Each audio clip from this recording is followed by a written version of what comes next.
మాట్లాడాయో అలాగనే ఉండును. ఏం జరిగింది? 38వ వచనం గమనిద్దాం.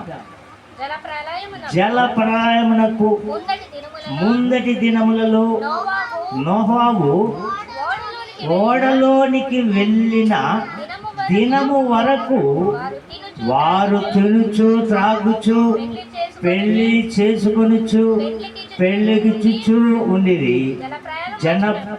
జల ప్రళయము వచ్చి వారిని అందరినీ కొట్టుకుపోతున్నట్లు హల్లెలూయా ఎరుగకపోయారా? ఆలోచన చేద్దాం. నోహు 120 సంవత్సరాలు చెప్పలేదా? యెహోవా దేవుడు నాతో మాట్లాడాడు.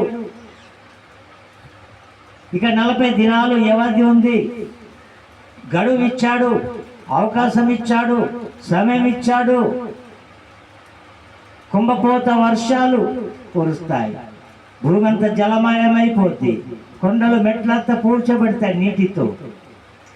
జల ప్రళయంతో చావకుండానట్లు మనము ఒక ఓడను చెక్కుకొని ఆ ఓడలో మనం ఉంటే మనం బ్రతుకుతామని ఎంత చెప్పినప్పటికీ కూడా నోహునే హేళన చేశారు, ఎగతాళి చేశారు, అపహాసం చేశారు. ఒక పాట కూడా ఉంది, ఆ చరణం పాడదాం. నోహు దినములలో 120 ఏండ్లు నీతి గల సువార్తను లోబడని వారు.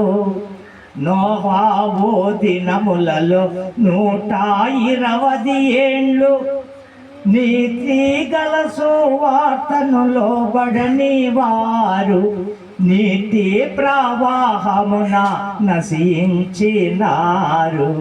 నీ జీవమే పాటిది, నా జీవమే పాటిది.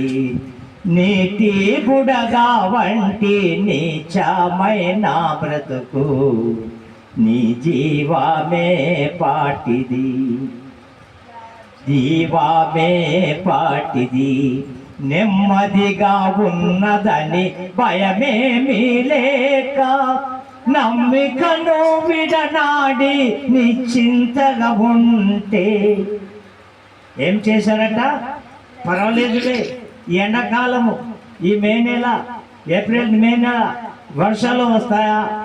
ఏదో వస్తే కాసేపు వస్తాయి, వెళ్ళిపోతాయి. కానీ మండుచున్న ఎండలో, మహా వేడివి గాలుల్లో లేక